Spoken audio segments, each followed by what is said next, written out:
और अपना हिमाचल की शुरुआत करेंगे एक बेहद अहम खबर के साथ, जहां कांगड़ा एयरपोर्ट में रात को भी अब जहाज उतर पाएंगे। बीती रात को जहाज की सफल लैंडिंग की गई। गाजियाबाद के हिंडन एयरपोर्ट से एयरफोर्स का एक विमान आया। जहाज की सुरक्षित लैंडिंग और टेक ऑफ हुआ। इससे पहले हेलीकॉप्टर की भी लैंडिंग कराई गई थी। हिज होलीनेस दलाई लामा के स्वास्थ्य के मद्देनजर यह मॉक ड्रिल किया गया। मॉक ड्रिल के तहत नाइट लैंडिंग हुई और इसका सफल ऑपरेशन हुआ, जिसके बाद कई संभावनाएं जागी हैं। कांगड़ा के एयरपोर्ट का विस्तारीकरण का काम भी जारी है। 1373 मीटर से बढ़ाकर 3110 मीटर तक हवाई पट्टी को बढ़ाया जाएगा। हिमाचल प्रदेश का सबसे बड़ा एयरपोर्ट कांगड़ा बनने जा रहा है, जिसका विस्तारीकरण हो रहा है। इसके बाद अंतर्राष्ट्रीय स्तर की फ्लाइट्स भी यहां पर लैंड कर पाएंगी। और सीधे रुख करते हैं हमारे सहयोगी विचित्र का। ज्यादा जानकारियों के साथ इसी खबर पर फोन लाइन पर मौजूद हैं विचित्र। यहां पर रात में सफल लैंडिंग और टेक ऑफ हुआ, जिसके बाद और ऐसा माना जा रहा है कि पर्यटन के क्षेत्र को देखते हुए हिमाचल प्रदेश में अपार संभावनाएं खुलेंगी, और खासतौर पर कांगड़ा के लिहाज से, क्योंकि कांगड़ा को पर्यटन की दृष्टि से टूरिज्म कैपिटल बनाने की तैयारी की जा रही है, और कांगड़ा एयरपोर्ट का ही विस्तारीकरण भी होने वाला है आगे आने वाले समय में। विचित्र। याशवन, बिल्कुल आपने बिल्कुल सही कहा। यहाँ पर एक तो जिस तरह से सुखविंदर सिंह सुक्खू की सरकार में आते ही जो जैसे बजट जो अभी हुआ है, उस बजट में भी 2000 करोड़ रुपए का प्रस्ताव रखा था कि 2000 करोड़ रुपया जो है वो सिर्फ और सिर्फ इसी एयरपोर्ट के विस्तार करने के लिए खर्च किया जाएगा। उसके बाद से कहीं ना कहीं जो है मूवमेंट बहुत ज्यादा बढ़ गई है, और अब आने वाले समय में इसका निश्चित तौर पर विस्तार होगा। इसमें अब कोई गुंजाइश, शक की कोई गुंजाइश नजर नहीं आ रही है, क्योंकि अभी जो कल जो एपिसोड हुआ है वो वाकई में सभी को चकित कर देने वाला था। सभी लोग हतप्रभ है, हैरान है, क्योंकि इससे पहले हिमाचल प्रदेश के इतिहास में कभी भी इस तरह से नाइट विजन में कोई फ्लाइट ने लैंड नहीं किया है। और ये लैंडिंग जो हुई है, सफल तौर पर जो लैंडिंग हुई है, खासतौर पर एयरफोर्स के जो की फ्लाइट ने लैंड किया है, ये अपने आप में बहुत बड़ी बात है। इसको सौगात के तौर पर भी देखा जा रहा है, और निकट भविष्य में ये एक बहुत बड़े स्तर पर एयरपोर्ट के विस्तारीकरण और यहाँ की अलग तरह की संभावनाओं को भी मद्देनजर रखते हुए देखा जा रहा है। जैसे मैं यहाँ बताना चाहता हूँ कि क्योंकि एयरफोर्स की भी अगर सामरिक नजरिए से भी देखें तो पठानकोट के बाद और कहीं ऐसी जगह नहीं है जहां पर कि बड़े जहाजों को या एयरफोर्स अपने जहाजों को उतार सकता है। तो इसको उस वक्त भी इस तरह से देखा गया था कि कहीं ना कहीं इसको सामरिक नजरिए से भी कांगड़ा का जो एयरपोर्ट है, इसका विस्तारीकरण होना बहुत जरूरी है, क्योंकि यहाँ पर जो है एयरफोर्स के जहाज को उतारना बहुत जरूरी हो जाता है जब अगर किसी तरह की कोई आपातकाल स्थिति होती है। तो इसके मद्देनजर ही अब, क्योंकि एयरफोर्स इंडियन से एयरफोर्स का अगर फ्लाइट यहाँ पर नाइट रात को उतरता है, तो ये अपने आप में कहीं ना कहीं एक आने वाले समय के लिए एक बहुत बड़ी बात है यहाँ पर देखी जा रही है कि आने वाले समय बहुत अच्छा इसका रहने वाला है। और दूसरा आपने जो सवाल पूछा है, बिल्कुल विचित्र, आगे आने वाले समय में हिमाचल के लिए किसी सौगात से कम नहीं है, खासतौर पर कांगड़ा के लिए। और कांगड़ा एक ऐसा जिला है जिसकी कनेक्टिविटी लगभग हर क्षेत्र से है, और उससे जुड़े हुए जो राज्य हैं उनसे भी कहीं ना कहीं कनेक्टिविटी अब बेहतर होने की संभावनाएं नजर आ रही हैं। विचित्र, बहुत शुक्रिया हमसे जुड़ने के लिए।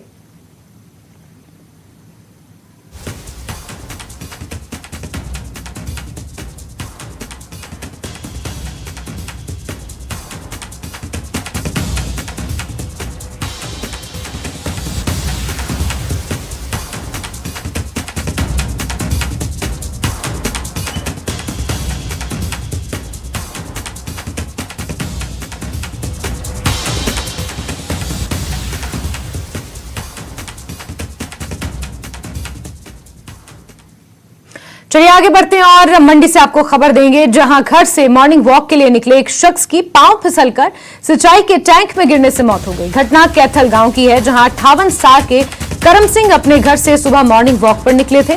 जब वो नहीं लौटे तो उनके परिजनों ने खोज शुरू की। इस दौरान वो सिंचाई के टैंक में मिले। जब परिजनों ने उन्हें अस्पताल पहुंचाया तो डॉक्टर्स ने उन्हें मृत घोषित कर दिया।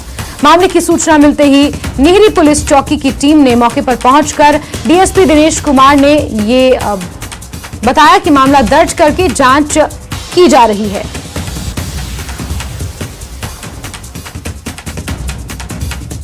आज चौकी निरी में रोहांडा हॉस्पिटल से एक सूचना मिली थी कि एक व्यक्ति को इलाज के लिए हॉस्पिटल आए, जो कि ब्रॉड डेड है, जिस पर पता चला कि ये व्यक्ति जो है वो श्री करमचंद जी सन ऑफ भाजीराम तहसील निरी के रहने वाले हैं, और प्रत्येक दिन वो अपने घर से मॉर्निंग वॉक के लिए जाया करते थे। तो आज भी वो प्रत्येक दिन की भांति मॉर्निंग वॉक के लिए गए थे, और वहीं मॉर्निंग वॉक जहाँ जाते इस रास्ते में उन्हें उन्हीं के अपने घर जमीन में वाटर हार्वेस्टिंग टैंक बनाया गया, उसमें कहीं पैर फिसलने के कारण शायद वो उसमें गिर गए होंगे, जिस कारण उनको वहां से जब निकाला गया और हॉस्पिटल लाया गया तो डॉक्टर ने ब्रॉड डेड कर दिया है। तो पुलिस ने इसमें अपना उनका डेड बॉडी का उसका पोस्टमार्टम करवा दिया गया है और जो भी बयान वगैरह है वो कलमबद्ध कर लिए गए हैं। तो अभी पुलिस फिलहाल 174 की कार्रवाई अमल में लाई जा रही है।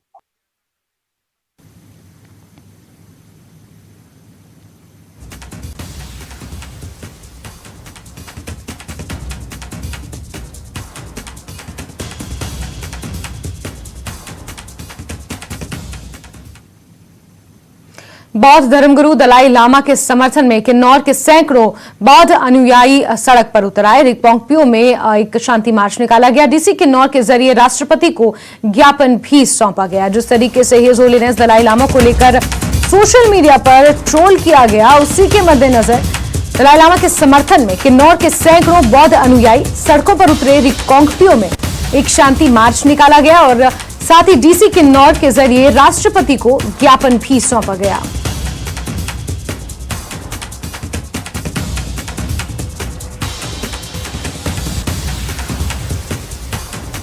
किन्नौर की रिकपोंगपियो से तस्वीरें सामने आई हैं, जहां पर तमाम बौद्ध अनुयायियों ने ये शांति मार्च निकाला और डीसी के जरिए राष्ट्रपति को ज्ञापन सौंपा।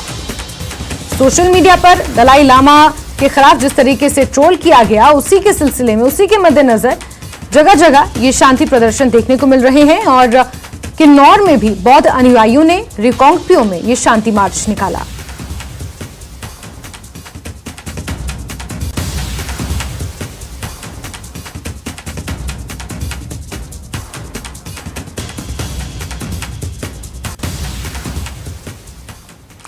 शराब के ठेके पर हुड़दंग और मारपीट आम बात है, लेकिन कांगड़ा के पालमपुर में शराब के एक ठेके पर भजन कीर्तन सुनाई दे रहा है, वो भी एक दिन नहीं बल्कि पिछले 5 दिनों से। ये भजन गांव में शराब दुकान खोले जाने के विरोध में हो रहा है। पालमपुर में शराब के ठेके पर भजन कीर्तन।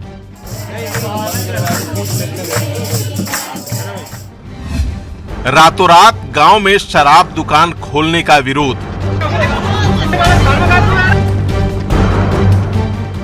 इधर कीर्तन हो रहा है, उधर शराब बिक रही है।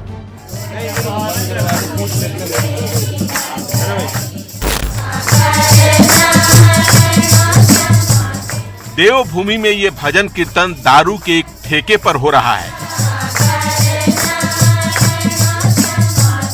लाल गुलाबी कपड़े पहनी महिलाएं सिर पर चुन्नी डालकर पूरे मनोयोग से भगवान का भजन कर रही हैं। कुछ महिलाएं ढोलक तो कुछ झाल भी बजा रही हैं। ये भजन कीर्तन इन महिलाओं के प्रदर्शन का अनूठा तरीका है, जिसके जरिए वो इस शराब के दुकान को बंद करने की मांग कर रही हैं। लेकिन अफसोस कि 5 दिन बाद भी विरोध की इस मधुर आवाज से प्रशासन के कान पर जूं तक नहीं रेंगा। बस जो कोई आता बोलता है आज हो जाएगा, कल हो जाएगा। 11 बजे तक बताया था आज, और कोई किसी ने कुछ नहीं किया।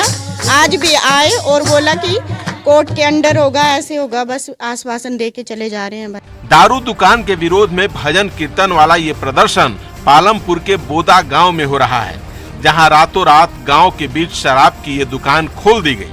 बेशक इससे दारूबाजों के चेहरे खिल उठे हों, लेकिन घर परिवार में शराब का सितम झेलने वाली महिलाएं फौरन विरोध पर उतर आईं। इसलिए बैठे क्योंकि यहाँ पे हमारी परमिशन के बिना यहाँ पे ठेका खोल दिए गए और गांव के बीच में खोल दिए गए। हमें ऑब्जेक्शन है कि हम यहाँ ठेका नहीं खुलवाना चाहते हैं, जहाँ था वहीं रहने दो, और खुला भी हमारी परमिशन के जैसे परमिशन होती है ना, तो दिन में खोलें। इन्होंने रात को लाए, सारा सब कुछ सामान लिया और रात को यहाँ पे इकट्ठा कर दिया और सुबह खोल दिया। तो दिन में लाते ना, अगर इनको परमिशन मिली हुई थी तो इन्होंने दिन में लेके आना था सारा सामान। महिलाओं के विरोध की खबर पाकर पुलिस की टीम भी मौके पर पहुंची। कुछ नोक झोंक भी हुई, मगर गांव का प्रधान महिलाओं के साथ खड़ा हो गया, जिसके बाद सभी ठेके के बगल में ही धरने पर बैठ गईं। इनकी मांग बस इतनी है कि शराब के ठेके को गांव से बाहर शिफ्ट किया जाए। अब तो हम ये बोल रहे हैं, यह सरकार हमारी मांगे पूरी करे या फिर हम भूख हड़ताल में बैठ जाएंगे। कब से करेंगे भूख हड़ताल? जब तक सुनवाई नहीं होगी। युवाओं में बढ़ती नशे की लत हिमाचल की सबसे बड़ी समस्या बन चुकी है, जिसे लेकर सरकार ने सख्त कानून बनाने का ऐलान किया है। मगर एक तरफ ऐलान और दूसरी तरफ गांव में दारू की दुकान कई सवाल खड़े कर रहे हैं। विचित्र शर्मा, न्यूज़ 18, धर्मशाला।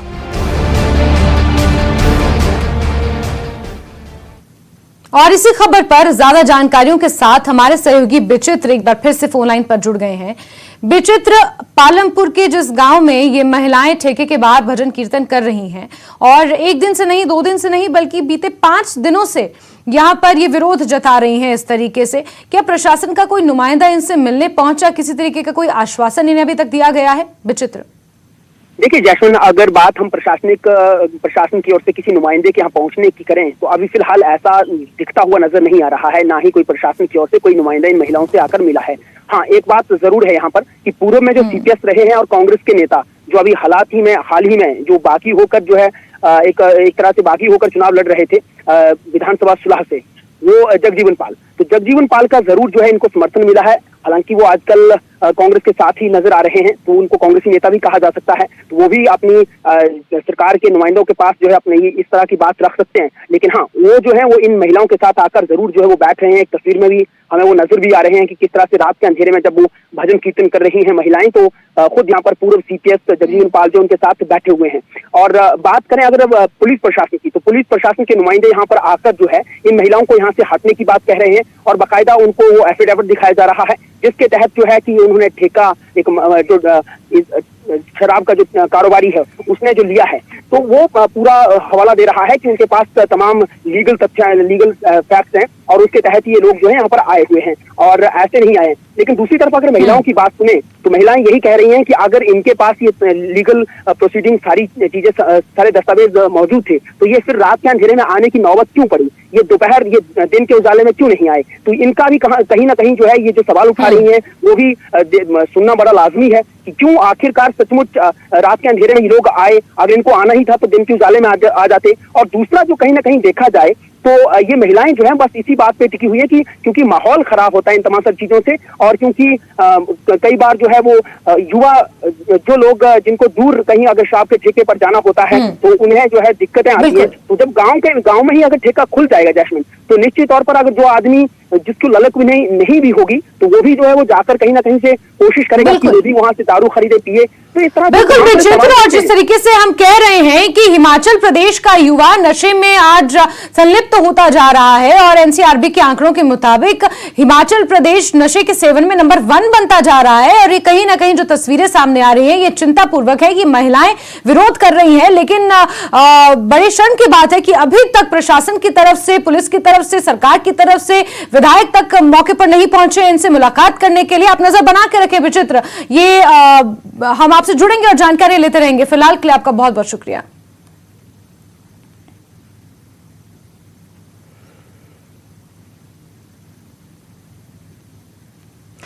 चलिए आगे बढ़ते हैं और हमीरपुर से आपको बड़ी खबर देंगे, जहां नादौन थाने में एसएचओ और 2 जवान सस्पेंड किए गए हैं।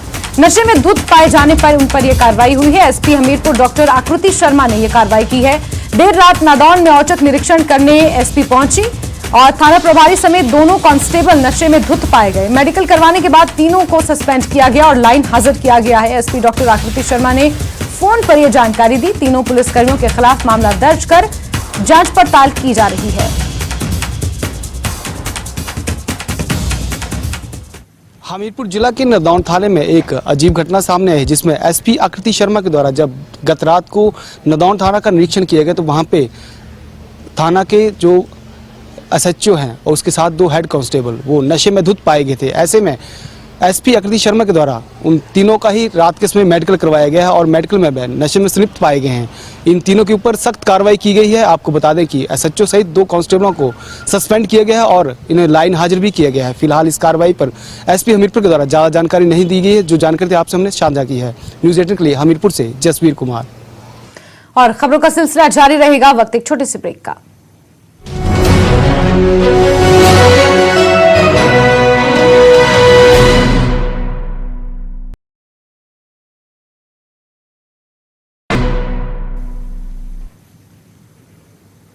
ब्रेक के बाद आगे बढ़ेंगे। प्रचार पथ पर कैबिनेट मंत्री नजर आ रहे हैं। शिमला नगर निगम चुनाव को लेकर सभी प्रचार प्रसार में जुटे हुए हैं। कांग्रेस के प्रचार में कैबिनेट मंत्री और विधायक मशोबरा ढली और न्यू शिमला में प्रचार करते हुए नजर आएंगे अनिरुद्ध सिंह। वहीं शांति विहार ढली और लोअर ढली में रोहित ठाकुर प्रचार करेंगे। कांग्रेस के लिए आज कई मंत्री और विधायक प्रचार करने वाले हैं। अलग अलग जगह पर कई मंत्री और विधायक आज प्रचार प्रसार करते हुए नजर आएंगे। मुख्य तौर पर कैबिनेट मंत्री अनिरुद्ध सिंह, शिक्षा मंत्री रोहित ठाकुर आज प्रचार का जिम्मा ढली और लोअर ढली में संभालेंगे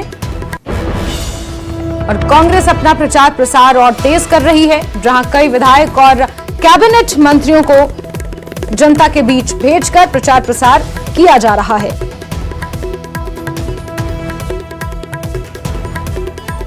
कसुम्पटी से विधायक अनिरुद्ध सिंह आज कई जगह प्रचार प्रसार करते नजर आएंगे। वहीं रोहित ठाकुर भी आज प्रचार की कमान संभालेंगे।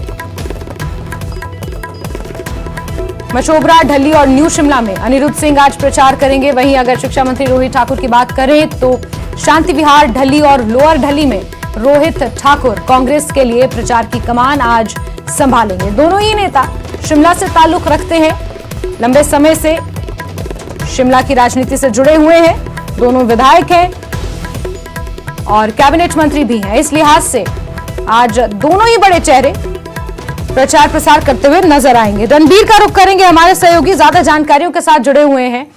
रणबीर, कांग्रेस पार्टी ने अपना प्रचार प्रसार और तेज कर दिया है और कई बड़े चेहरों को आज प्रचार प्रसार में उतारा जा रहा है। अनिरुद्ध सिंह और रोहित ठाकुर खास तौर पर आज शिमला के कुछ महत्वपूर्ण इलाकों में प्रचार प्रसार करते हुए नजर आएंगे। इसके अलावा कौन से बड़े चेहरे हैं और अतिरिक्त जानकारी, रणबीर?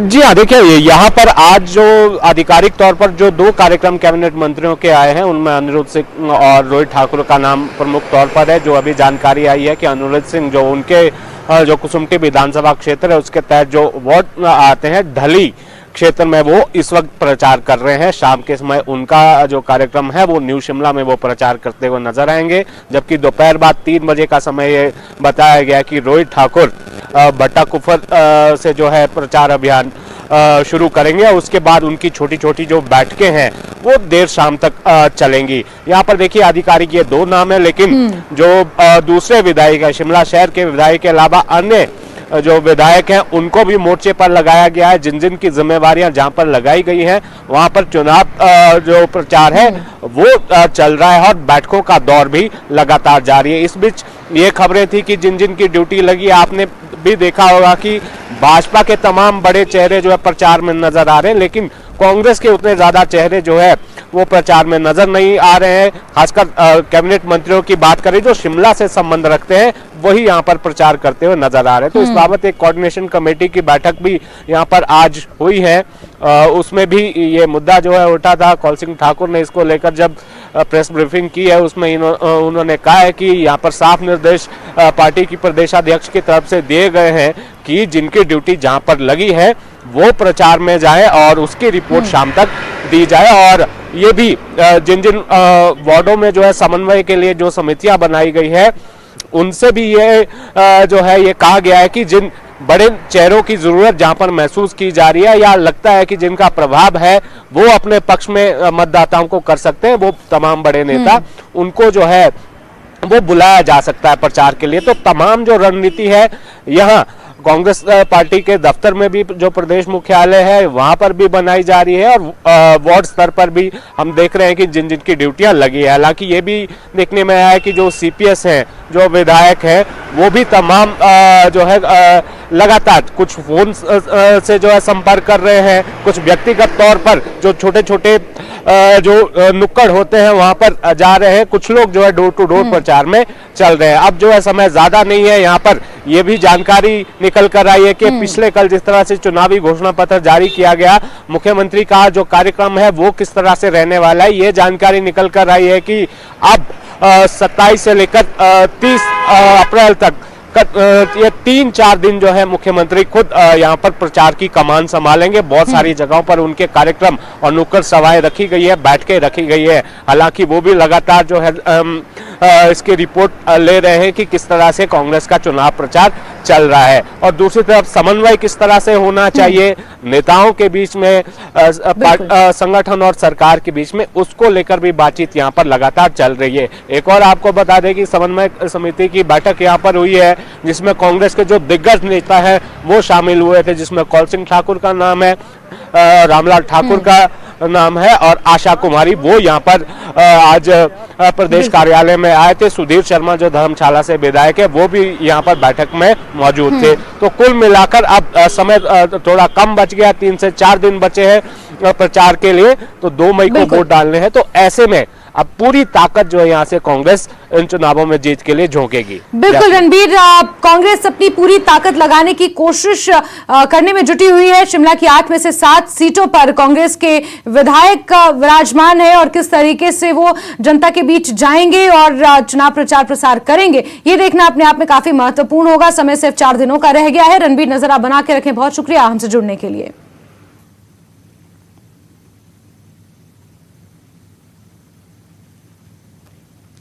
वहीं शिमला नगर निगम चुनाव प्रचार के लिए पहुंचे कांग्रेसी दिग्गज समन्वय समिति की बैठक में शामिल हुए। प्रदेश अध्यक्ष प्रतिभा सिंह की अगुवाई में यह बैठक हुई।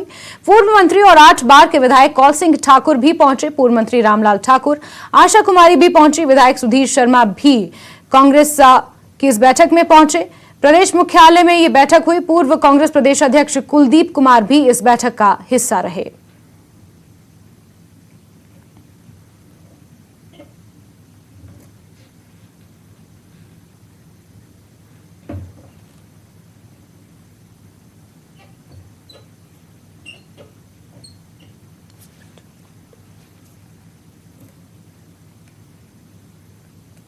जिम्मेवार स्थान पर बैठे हुए व्यक्ति ने स्वयमेव उसको माना, और पिछले कल माना। अर्थात जो ये कहते थे पहली कैबिनेट के अंदर निर्णय होगा, और पहली कैबिनेट के अंदर 1500 रुपया बहनों के खाते में जाना शुरू हो जाएगा। वो अपनी बात से पीछे हट गए, गारंटियों से भी पीछे हट गए, और अब इरादे और वायदे के ऊपर वार्ता शुरू हो गई।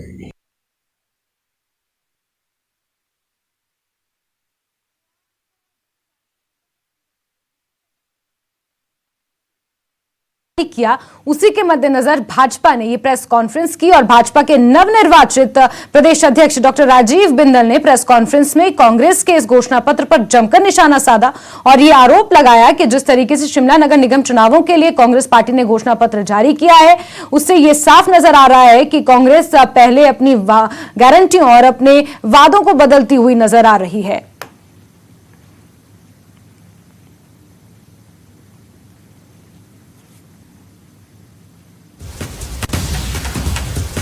और आगे बढ़ेंगे और ऊना से आपको बड़ी खबर देंगे, जहां शहीद स्मारक के लिए चिन्हित जगह पर शराब का ठेका खोला गया है। पंचायत के साथ डीसी दफ्तर शहीद के पिता पहुंचे। शहीद सुरेंद्र सिंह के पिता ने डीसी से गुहार लगाई, शराब का ठेका हटाने के लिए गुहार लगाई है। तो जहां एक तरफ पालमपुर में महिलाएं बीते 5 दिनों से शराब का ठेका शिफ्ट कराने को लेकर भजन कीर्तन कर विरोध प्रदर्शन कर रही हैं, वहां ऊना से भी कुछ इसी तरह की खबर सामने आई है, जहां शहीद स्मारक के लिए चिन्हित जगह पर शराब का ठेका खोलने की बात कही जा रही है। पंचायत के साथ डीसी दफ्तर पहुंचे हैं शहीद के पिता, शहीद सुरेंद्र सिंह के पिता डीसी दफ्तर पहुंचे और उन्होंने शराब का ठेका हटाने के लिए डीसी से गुहार लगाई है।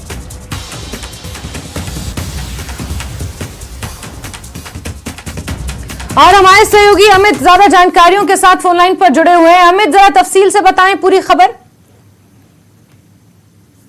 बताना चाहूंगा कि ऊना जिला के 7 लगते बिल्कुल गांव जो है नंगल सलांगड़ी, वहां पर एक शराब का ठेका खोलने को लेकर जो है वो लोग सड़क उठे हैं। लोगों का साथ साथ जो एक इसी गांव से शहीद सुरेंद्र सिंह राणा थे, उनके पिता छोटेलाल ठाकुर भी आज एक ग्राम पंचायत और स्थानीय लोगों के साथ डीसी ऑफिस पहुंचे हैं। उनका कहना है कि जिस स्थान पर शराब का ठेका खोला गया है, वहां जब उनके बेटा शहीद हुआ था तो सरकार द्वारा वायदा किया था वहां पर गेट बनाने का बेटे के नाम से, लेकिन गेट तो बना नहीं, लेकिन गेट के स्थान पर अब सरकार द्वारा वहां पर शराब का ठेका खोल दिया गया है। और साथ ही साथ ग्राम पंचायत का कहना है कि यहाँ पर शराब का ठेका खोला गया है, वहां पर बस स्टॉप है और उसी बच्चे हो, महिलाएं हो या अन्य लोग हो, सभी उसी बस स्टॉप से बसें लेते हैं, उतरते हैं और चढ़ते हैं। लेकिन वहां पर शराब का ठेका खोलने से जो शराबी है तो वहां पर हल्ला करते हैं, जिस कारण लोगों को जो है परेशानियों का सामना करना पड़ रहा है। हालांकि पंचायत ने और स्थानीय बीडीसी सदस्य ने डीसी उनको साफ साफ चेतावनी दी है कि अगर जल्द ही ये ठेका खोलने का निर्णय वापस नहीं लिया गया तो यहाँ पर जो उग्र प्रदर्शन जो है बिल्कुल अमित, और जिस तरीके से हिमाचल प्रदेश के अलग अलग जिलों से शराब के ठेके को शिफ्ट करने की खबरें सामने आ रही हैं, इस पर जाहिर सी बात है कि सरकार को अब कड़ा संज्ञान लेने की जरूरत है। नजर आप बना के रखें अमित, बहुत शुक्रिया हमसे जुड़ने के लिए। और इसी के साथ अपना हिमाचल में अभी के लिए बस इतना है, लेकिन हिमाचल प्रदेश की तमाम महत्वपूर्ण खबरों के लिए आप जुड़े रहिए न्यूज़ 18 JKLH के साथ। नमस्कार।